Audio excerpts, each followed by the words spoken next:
sir. Good morning. Good morning, Prajwal Satarkar. Prajwal Satarkar, good morning. Okay, sir. Good morning. Prajwal Satarkar, good morning. Yes, sir. हाँ, very good. ठीक है. Just wait for a minute, Prajwal.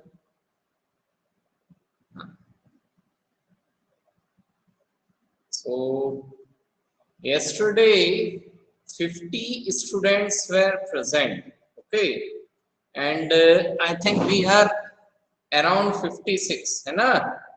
So 6 बच्चे कल absent थे. तो Malekar ji absent रहेंगे, fix है.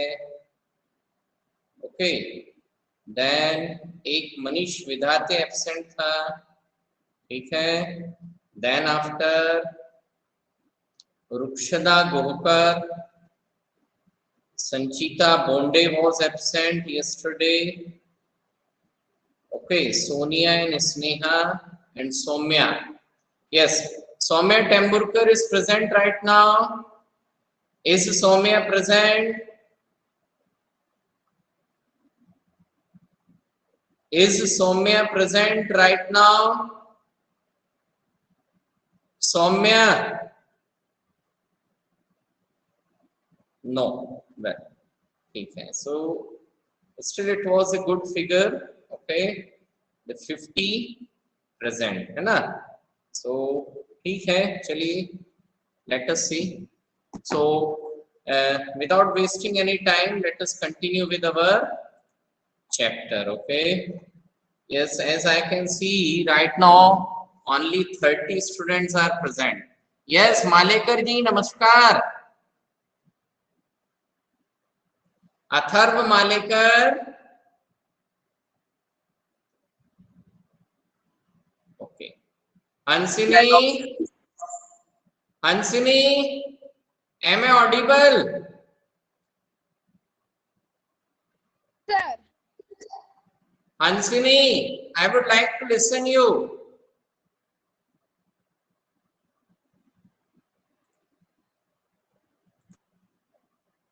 Hansini? Yes.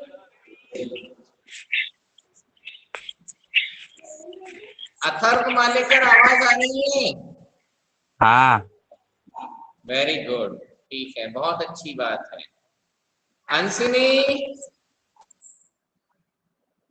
Okay. हंसिनी, अभी आ गया क्या? अब चालू हो गया टीचमेंट तुम्हारे मोबाइल पे?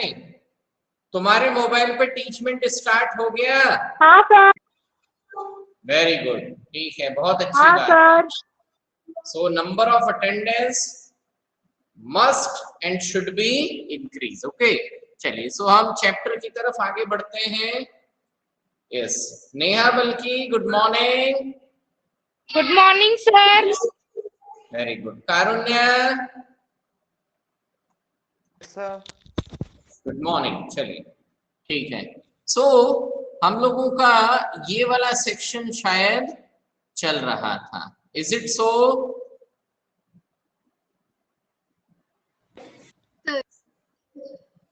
मुझे थोड़ा कोई बताएगा. हाँ, हम लोग कौन सा सेक्शन, ये वाला था या ये कंप्लीट हो गया था? This one was going on sir. Fine, thank you, thank you. ठीक है. सो ये वाला सेक्शन हम लोग हमारा रनिंग में था, है ना. When the Frankfurt Parliament convened in Church of St. Paul, women were admitted only as observers to stand in the visitors gallery, है ना. तो यहाँ पर क्या था कि when the Frankfurt Parliament convened in the Church of St. Paul, यानी जब सेंट पॉल चर्च में फ्रैंकफर्ट पार्लियामेंट चल रही थी, तो women were admitted only as observers to stand in the visitors gallery. महिलाओं को विजिटर्स गैलरी में ओनली एज ए ऑब्जर्वर आने की परमिशन थी. यहां तक बात आई समझ में? Yes, sir. Yes, sir. Yes, sir. Well, so though conservative forces were able to suppress liberal movements in 1848, okay, जो conservative forces थे. Now here, what is the meaning of conservative forces? या conservative forces का मतलब क्या है? Monarchial rule को support करने वाले लोग. सो जो एरिस्टोक्रेसी थी, मोनार्क थे, है ना, जो मोनार्कियल रूल को सपोर्ट करते थे, वो सारे लोगों को यहां पर क्या बोला गया है बेटा? Conservative forces. So conservative forces means supporters of monarchial rule. यहां तक बात आई समझ में? Yes, sir. Yes, sir. Yes, sir. Yes, sir. The supporter of monarchical rule were able to suppress liberal movement in 1848. So 1848 में कैसे न कैसे उस लिबरल मूवमेंट को क्या कर दिया? सप्रेस कर दिया, दबा दिया, कुचल दिया. यानी मोनार्कियल रूल रहा, एस्टेब्लिश रहा, है ना, राजा की सत्ता नहीं गई, but they could not restore the old order. परंतु राजा का शासन हटने के अलावा बाकी की जितनी भी सिचुएशंस थी वो सब क्या हो गई थी? खत्म हो गई थी. अब इसका मतलब क्या है? इसका बेसिक मतलब ये है कि बस मोनार्कियल रूल जैसे तैसे बच गया, बाकी का जो पुराना सोशल ऑर्डर था, दैट इज 3 एस्टेट सिस्टम, वो 3 एस्टेट सिस्टम जो है वो एज इट इज वापस नहीं आ पाया. उसमें बहुत सारे क्या हो चुके थे? चेंजेस हो चुके थे. Now monarchs were beginning to realise that the cycles of revolution and repression could only be ended by granting concessions to the liberal nationalist revolutionaries. वो जो मोनार्क थे, मोनार्क बिगिनिंग टू रियलाइज, यानी जो राजा महाराजा थे जो मोनार्कियल रूल को lead करते थे, उनको भी ये बात समझ में आ गई थी कि यदि हम लिबरल्स को, नेशनलिस्ट को कंसेशन मतलब छूट नहीं देंगे तो फिर ये साइकिल ऑफ रिवॉल्यूशन और रिप्रेशन क्या होगा? कंटिन्यू रहेगा. यानी जो मोनार्क थे उनको ये समझ में आ गया था कि यदि हम लोगों को आजादी नहीं देंगे, छूट नहीं देंगे, तो क्या होगा? ये रिवॉल्यूशन लगातार चलते रहेंगे और हमें उन रिवॉल्यूशन को कुचलने यानी रिप्रेस करने की जरूरत भी पड़ेगी. यहां तक बात आई समझ में Gungun? Sir. So, in the year after 1848, the autocratic monarchies of Central and Eastern Europe began to introduce the changes that had already taken place in Western Europe before 1850. इसलिए 1848 और उसके बाद जो डिफरेंट यूरोपियन कंट्रीज थी, specially कहां पर? Central and eastern Europe में. तो जो सेंट्रल यूरोप था और ईस्टर्न यूरोप था, वहां पर जो मोनार्कियल रूल चल रहा था, ऑटोक्रेटिक मोनार्की जो थी, उसने क्या करना शुरू किया? वो चेंजेस यूरोपियन सोसाइटी में लाने शुरू किए, जो चेंजेस कहां पर हो चुके थे? Western Europe. अब वेस्टर्न यूरोप का यहाँ सीधा सेंस ये है कि फ्रांस में, कहां पर? फ्रांस और ब्रिटेन, इन दो कंट्रीज में जो पॉजिटिव चेंजेस आए थे, उन पॉजिटिव चेंजेस को अब किसने? सेंट्रल और ईस्टर्न यूरोपियन कंट्रीज ने उन पॉजिटिव चेंजेस को इंप्लीमेंट करना फिर से शुरू किया. यहां तक बात आई समझ में? Yes, sir. Yes, sir. Yes, sir. तो जो चेंजेस कहां पर ऑलरेडी हो चुके थे? वेस्टर्न यूरोप में, यानी फ्रांस में जो फ्रेंच रिवॉल्यूशन के कारण जो चेंजेस आए, लोगों को राइट्स मिले, वोटिंग राइट्स मिले, है ना। देन नेपोलियन के अंडर में एडमिनिस्ट्रेटिव सिस्टम इंप्रूव हुआ। वो सारे चेंजेस 1840 के बाद में कहां पर, सेंट्रल और ईस्टर्न यूरोपियन कंट्रीज में आना शुरू हुए। यहां तक बात आई समझ में? Yes, sir. Yes, sir. ठीक है, yes. Is Manish Vidhate present right now? Manish Vidhate?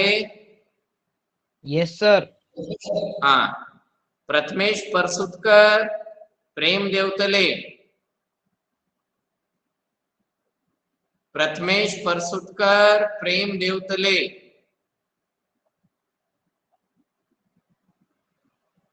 Yes, sir. Prathamesh P, where is Prathamesh P? Where is Prathamesh P? Prathamesh Parsutkar, okay, ठीक है। Switch off your audio. Rukshada Gohkar, Rukshada, Yes, sir. Yes, sir. why you was absent yesterday? Sir, I went to the hospital yesterday. Sanchita Bonde is present. Sir. Sanchita, Yes, sir. why you was absent yesterday?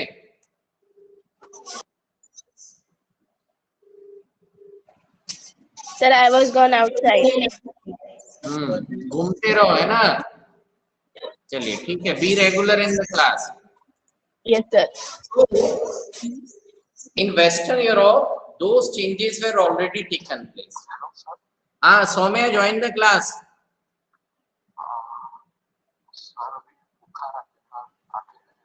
ठीक है, send a leave request on WhatsApp. Teachmint पे leave request भेज दो chat में। So, thus serfdom and bonded labor, serfdom and bonded labor were abolished in the Habsburg Empire as well as in Russia. हमने Habsburg empire कहीं पर पढ़ा है, Austrian, ठीक है।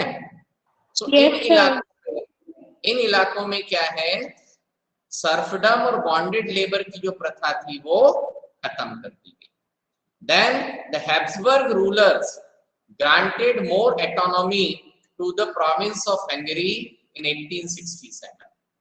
So कुल मिलाकर कहने का मतलब ये है कि 1848 के बाद, ठीक है, जो डिफरेंट ऑटोक्रेटिक मोनार्कीज थी उनको ये बात समझ में आ गई थी कि अब यदि हमें अपने राज्य को, अपने रूल को कंटिन्यू रखना है तो लोगों की डिमांड्स को थोड़ा थोड़ा क्या करना पड़ेगा, फुलफिल करना पड़ेगा। अदरवाइज रिवॉल्यूशन इसी तरीके से होते रहेंगे और कहीं ना कहीं हमें क्या है, खतरा है। यहां तक बात आई समझ में? Yes, sir. Yes, sir. Yes, sir. Next section है the making of Germany and Italy, है ना। अभी यहाँ बेसिकली इसमें हम क्या पढ़ेंगे, इसमें हम पढ़ेंगे कि जो 39 जर्मन स्पीकिंग स्टेट्स थे, इसके बारे में हम पहले भी डिस्कस कर चुके हैं। तो जो 39 जर्मन स्पीकिंग स्टेट्स थे, उन 39 जर्मन स्पीकिंग स्टेट्स को मिला करके, यूनिफाइड करके किस तरीके से एक सिंगल जर्मन नेशन बना, इतनी बात आई समझ में? Yes, sir. Yes, sir. Yes, sir. इसी तरीके से जो इटालियन पेनिनसुला था, एक रोज जब मैप चल रहा था तो मैंने मैप में आप लोगों को बताया था कि इटली के कितने हिस्से में है। Yes, sir. हाँ, तो वो जो आज का जो इटली कंट्री है, उस जमाने में इतने हिस्से में अराउंड 8 to 9 डिफरेंट किंगडम्स थे। ठीक, अब ये जो 8 से 9 डिफरेंट किंगडम्स थे, इसमें से सिर्फ एक किंगडम पर इटली का ओरिजिनल इनहैबिटेंट एज ए राजा रूल करता था। यानी बाकी के जो रिमेनिंग किंगडम्स थे उन पे यूरोप के किसी दूसरे हिस्से से आए हुए व्यक्ति ने क्या किया था, अपना रूल एस्टैब्लिश कर लिया था। इतनी बात आई समझ में? Yes, sir. Yes, sir. Yes, sir. Yes, sir. Italy को भी किस तरीके से यूनिफाइड हुआ और Italy became a one single nation. तो बेसिकली हम इन दोनों कंट्रीज का यूनिफिकेशन प्रोसेस पढ़ रहे हैं। क्या पढ़ रहे हैं? Unification process. Unification process. Yes, good बेटा। अब यदि हम थोड़ा सा एग्जामिनेशन पॉइंट ऑफ व्यू के हिसाब से बात करें तो आप लोगों को इस सेक्शन में जो सबसे इंपॉर्टेंट चीजें ध्यान रखनी है वो क्या रखनी है कि एक तो जो ऑब्जेक्टिव टाइप इंफॉर्मेशंस हैं, जैसे किसी का नेम है ना, प्रोविंसेस के नेम है, प्राइम मिनिस्टर का नेम है, ये सब आपको लर्न करना है, याद रखना है। ठीक, वो मैं बीच बीच में हाईलाइट कर देता हूं। वैसे दूसरा क्या है कि आप लोगों ने यदि सैंपल पेपर्स या कुछ चीजें कहीं से देखी हो तो अभी एक नए प्रकार के क्वेश्चंस आ रहे हैं, रीजन और एजर्शन टाइप के, रीजन एंड एजर्शन। क्या आप लोगों में से किसी ने इस प्रकार का क्वेश्चन कभी डिस्कस किया है या पढ़ा है? Yes, Yes, sir. Yes, sir. Reason and assertion. तो वो जो रीजन और एजर्शन टाइप के क्वेश्चंस हैं उनके लिए आप लोगों को क्या करना पड़ेगा बेटा, टेक्स्ट बुक की रीडिंग बहुत अच्छे से रखनी पड़ेगी। क्या रखनी पड़ेगी मनोज? Text book reading. क्योंकि जो रीजन और एजर्शन टाइप के क्वेश्चन हैं वो एक्चुअल में क्या है, दो सेंटेंसेस होंगे और वो एक दूसरे से कनेक्टेड होंगे। तो कई बार क्या होगा कि पहले सेंटेंस में जो चीज लिखी है उसका करेक्ट रीजन किसमें दिया हुआ है, सेकंड सेंटेंस में, और कई बार नहीं दिया है तो आएगा कि A is true, B is false, A is true and B is providing the correct explanation of A। मेरी कही गई बात आई समझ में? Yes, sir. Yes, sir. Yes, sir. Yes, sir. No, sir. इस प्रकार के जो क्वेश्चंस होंगे ना बेटा, तो उसके लिए आप लोगों को क्या है, टेक्स्ट बुक की रेगुलर रीडिंग रखना जरूरी है। ठीक है, इसलिए I am requesting and suggesting all the students, सभी को ये रिक्वेस्ट भी है और सजेस्ट भी है कि आप में से हर एक स्टूडेंट को आपकी टेक्स्ट बुक की रीडिंग बहुत प्रॉपरली करनी है। ठीक है, ओके, चलिए सो आगे बढ़ते हैं। सो बेसिकली इस चैप्टर में हम क्या कर रहे हैं, यूनिफिकेशन प्रोसेस ऑफ जर्मनी और इटली के बारे में पढ़। तो पहला जो सेक्शन है it is related to the unification of Germany. ठीक है, यहां तक बात आई समझ? Yes, sir. Yes, sir. Now, Yes, sir. Thank you, beta. So after 1848, nationalism in Europe moved away from its association with democracy and revolution. अब इसका मतलब क्या है? तो नेशनलिज्म का बेसिक मतलब ये है कि किसी एक रीजन में रहने वाली जो पॉपुलेशन है उसमें क्या हो, सेंस ऑफ यूनिटी डेवलप हो। तो वो जो सेंस ऑफ यूनिटी, एकता की भावना जब किसी एक लार्ज पॉपुलेशन में डेवलप होना शुरू होती है, तो वो क्या कहलाता है? नेशनलिज्म। ये जो सेंस ऑफ यूनिटी है वो डेवलप कैसे होगी? तो सेंस ऑफ यूनिटी डेवलप किस कारण से होगी? क्योंकि उस लार्ज ग्रुप ऑफ पॉपुलेशन में बहुत सारी चीजें क्या है? कॉमन है। तो वो जो कॉमननेस है वो क्या करता है? उनको यूनाइटेड करता है। वो कॉमननेस उनको क्या करता है? United. United. इसे फॉर एन एग्जाम्पल गढ़चंदूर है ना, तो गढ़चंदूर और दैट इज मानिकगढ़ सीमेंट और मान लीजिए हम अंबुजा। तो यहाँ पर क्या है? जितने भी बंगाली स्पीकिंग कम्युनिटी है, कौन सी है? जो लोग Bengali language Bengali speaking community. है ना, तो वो लोग आपस में कैसे हैं? एक साथ यूनाइटेड रहते हैं। Yes, sir. Yes, उनकी एक दूसरे से जान पहचान है। क्यों? क्योंकि उनके बीच में एक कॉमन चीज क्या है? What is a commonness? Language. Language and culture, है ना। जैसे फॉर एग्जांपल मान लो हमारे कॉलोनी में कोई बंगाली स्पीकिंग मान लो है ना, तो क्या होगा? अंबुजा के सारे लोगों से उनकी जान पहचान होगी या नहीं होगी कह नहीं सकते, बट जितने बंगाली स्पीकिंग पीपल हैं उनसे निश्चित रूप से उनकी क्या रहेगी? जान पहचान रहेगी। Even they have a good contact with the people who are having a Bengali culture और Bengali language speaking in Manikgarh also. क्यों? क्योंकि कहीं ना कहीं क्या करता है, वो जो लैंग्वेज है वो उन लोगों के बीच में क्या है? कॉमन है। जो कल्चर है वो उन लोगों के बीच में क्या है? कॉमन है। तो वो जो कॉमननेस है वो क्या करता है? उनको यूनाइटेड करता है। क्या करता है? United. ठीक है। अब ये कॉमननेस के बहुत सारे रीजन हो सकते हैं। Language is one of the base for the common identity. Culture में भी one of the base for common identity. Likewise religion. Okay, so many things.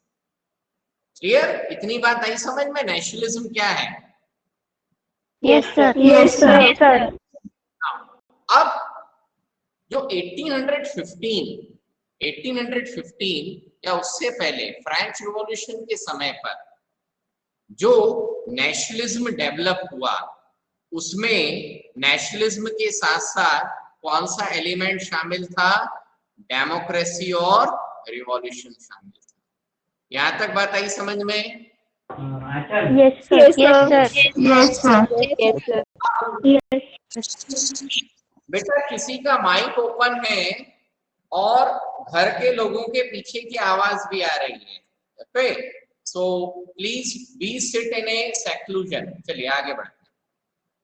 तो जो 1848 के बाद में 1848 के बाद जो नेशनलिज्म जिन कंट्रीज में भी डेवलप हुआ, तो वहां पर आइडिया ऑफ नेशनलिज्म तो डेवलप हो रहा था, परंतु उसमें से डेमोक्रेटिक एलिमेंट गायब हो गया और रिवॉल्यूशन का एलिमेंट गायब हो गया।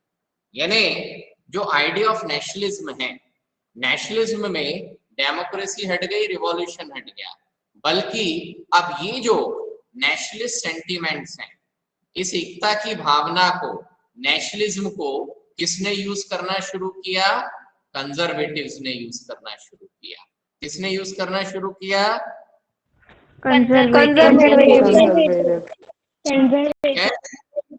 So the nationalist sentiments were often mobilized by the conservatives for promoting state power and achieving political domination over Europe.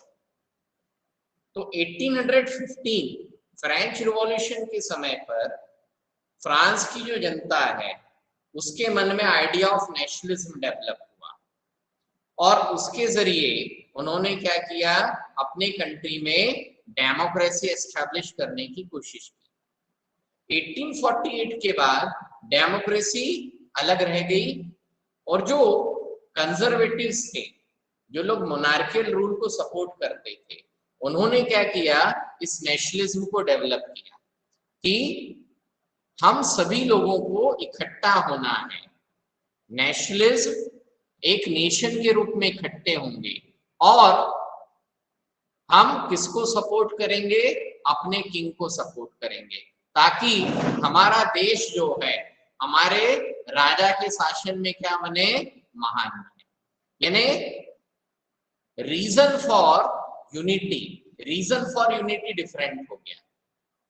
वहां पर ये लोग यूनाइटेड हो रहे थे, नेशनलिज्म डेवलप हो रहा था, किसको एस्टेब्लिश करने के लिए, डेमोक्रेसी को एस्टेब्लिश करने के लिए। और 1848 में नेशनलिज्म वहीं का वहीं रहा, परंतु डेमोक्रेसी एस्टेब्लिश करने के बजाय किसको स्ट्रॉन्ग करना है, मोनार्कियल रूल को स्ट्रॉन्ग करना है। किसको स्ट्रॉन्ग करना है, Monarchical role. इतनी बात आई समझ? Yes, Yes, sir. sir. Yes. Now, so this can be observed, है ना। ये जो कंजर्वेटिव रेजिम था, यानी आइडिया ऑफ नेशनलिज्म के जरिए किस तरीके से मोनार्कियल रूल और स्ट्रांग हुआ और उस मोनार्कियल रूल के अंडर में कंट्री का क्या हुआ, unification. Okay, so this system, this condition can be observed in the process by which Germany and Italy came to be unified as a nation state. Okay, now the nationalist feeling were widespread among German middle class German. वो जो 39 German states थे, उन 39 German states के जो लोग थे उनके बीच में क्या था, नेशनलिस्ट फीलिंग काफी ज्यादा डेवलप हो चुकी थी। और इन लोगों ने 1848 में, that is the middle class people in 1848 tried to unite the different region of the German Confederation into a nation state governed by an elected parliament. हमने इसी चैप्टर में पिछले किसी सेशन में फ्रैंकफर्ट पार्लियामेंट पढ़ी है? Yes, sir. Yes, sir. Yes, है sir. ना। वो जो फ्रैंकफर्ट पार्लियामेंट का केस था, उस फ्रैंकफर्ट पार्लियामेंट में क्या हुआ था, वो जो 39 जर्मन स्पीकिंग स्टेट्स थे उनका एक कॉन्फेडरेशन किसने बनाया था, नेपोलियन ने। तो वो जो 39 जर्मन स्पीकिंग स्टेट्स थे उसका जो मिडिल क्लास था उसने क्या किया, एक सिंगल नेशन स्टेट बनाने की कोशिश करी और उसके लिए what they did, they have formed the parliament, जिसको हमने किसके नाम से पढ़ा है, फ्रैंकफर्ट पार्लियामेंट के। यहां तक बात आई समझ में? Yes, sir. Yes, sir. Sir. Yes, So, sir. Yes, sir. this liberal initiative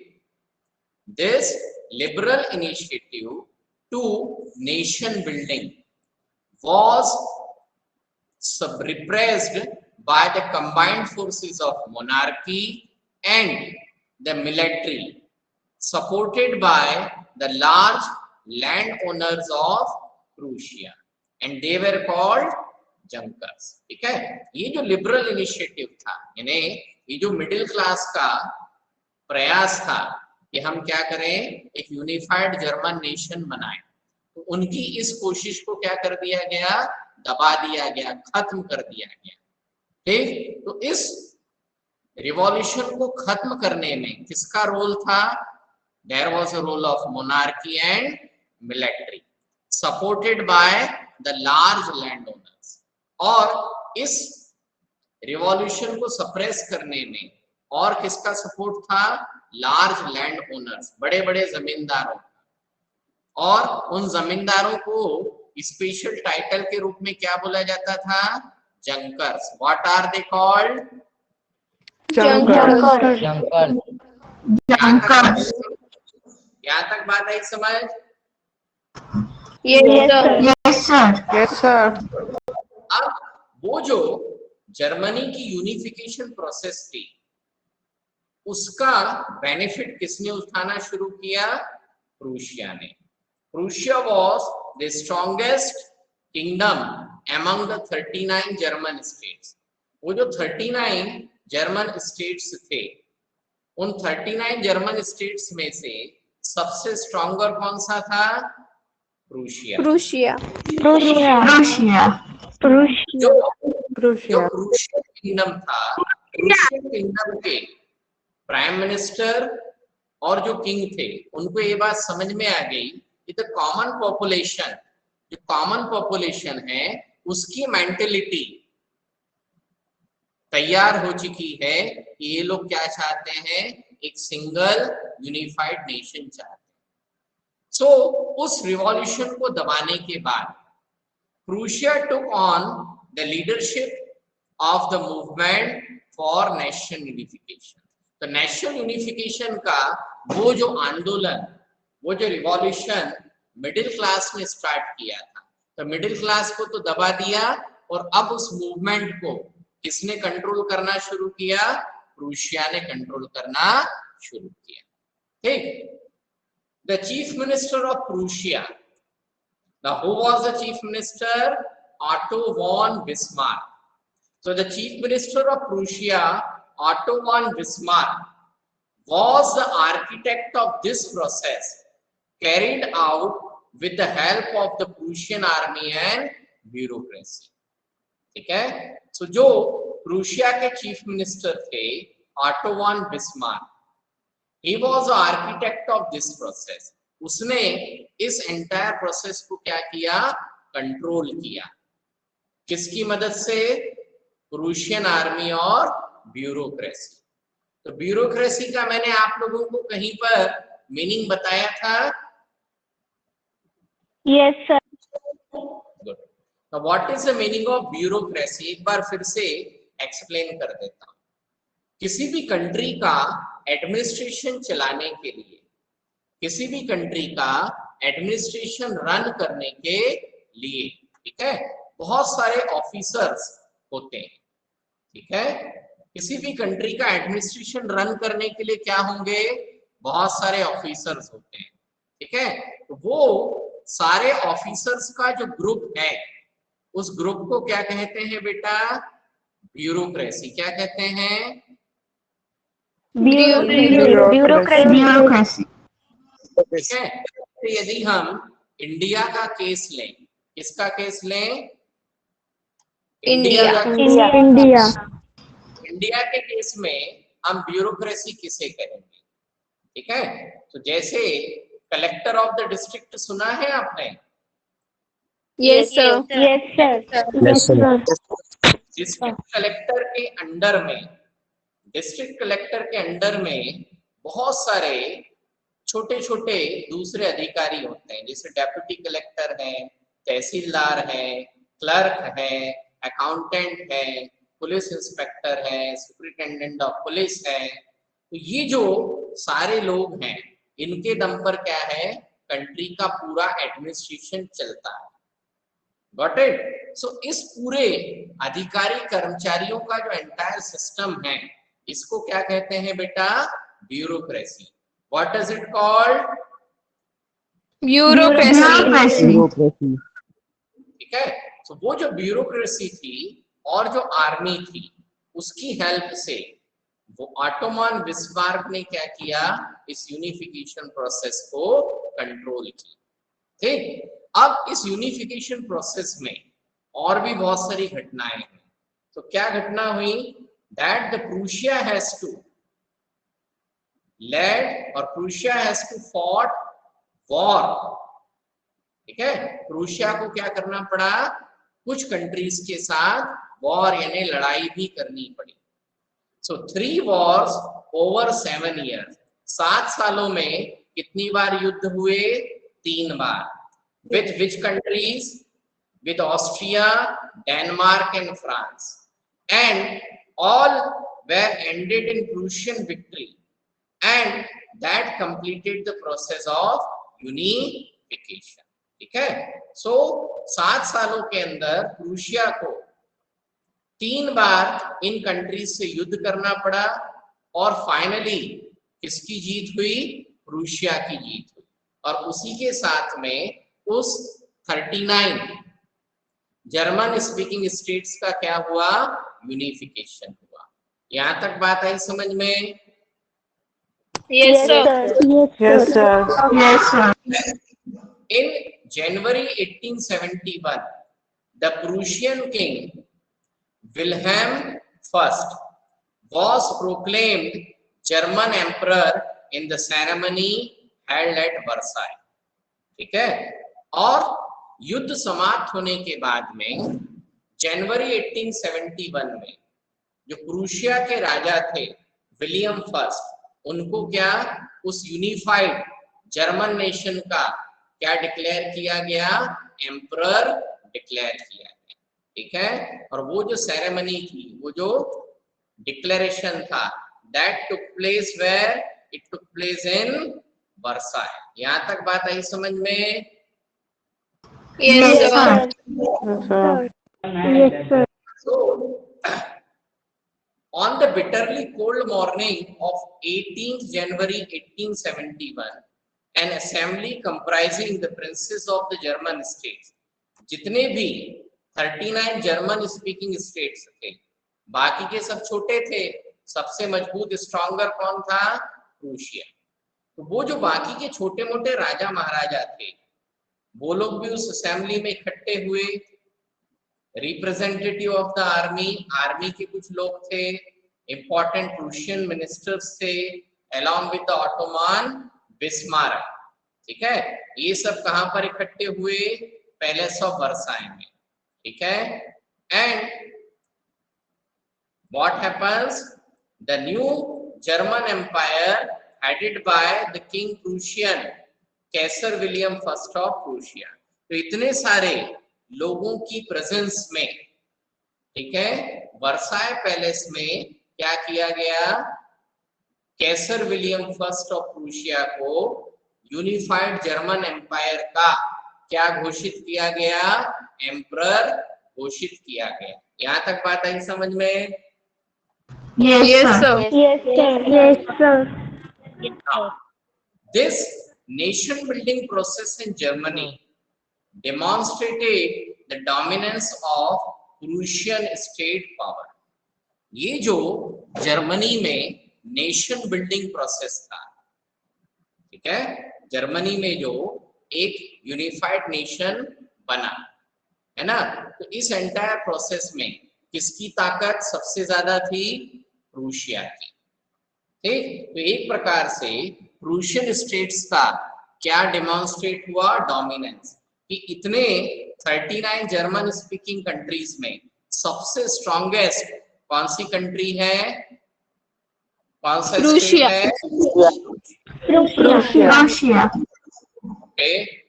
The new state placed a strong emphasis on modernizing the currency, banking, legal and judicial system in Germany.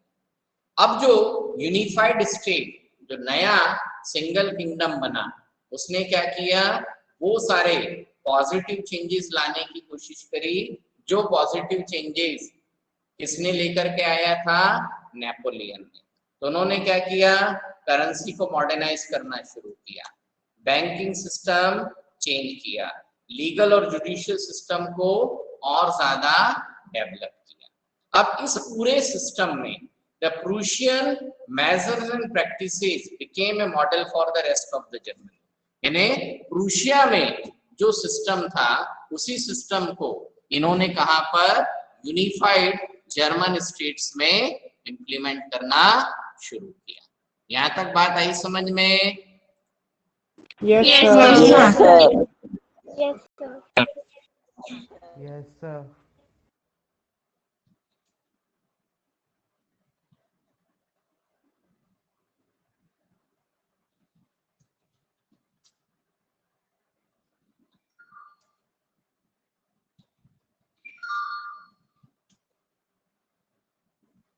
Ji sir. हाँ sir बोलिए ना। हाँ नहीं, बस 2 minute में खत्म हो जाए, काम बता दीजिए। ठीक है, ओके सर।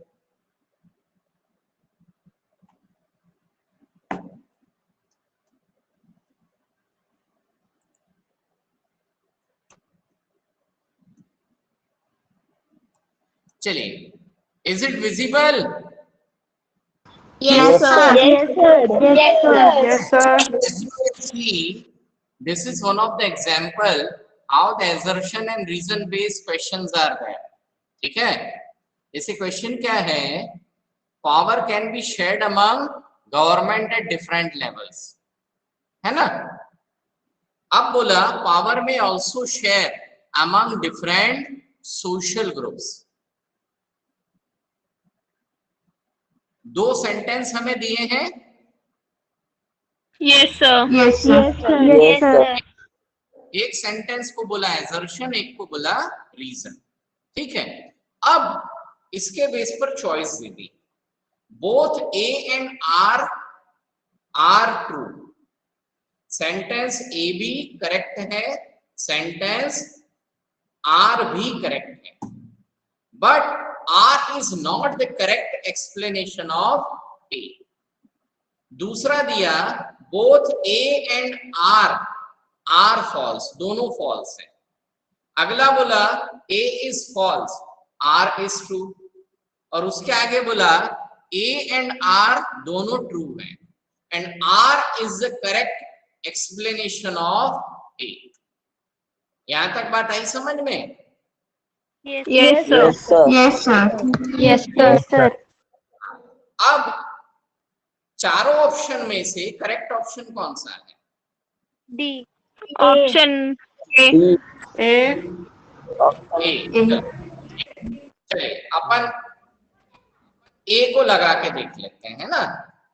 मान लो ए लिखा, तो आप क्या करेंगे, चेक माय आंसर पे जाओ। अब ये बोल रहा है subscribe and log in to check answers and view detail step by step solution, है ना।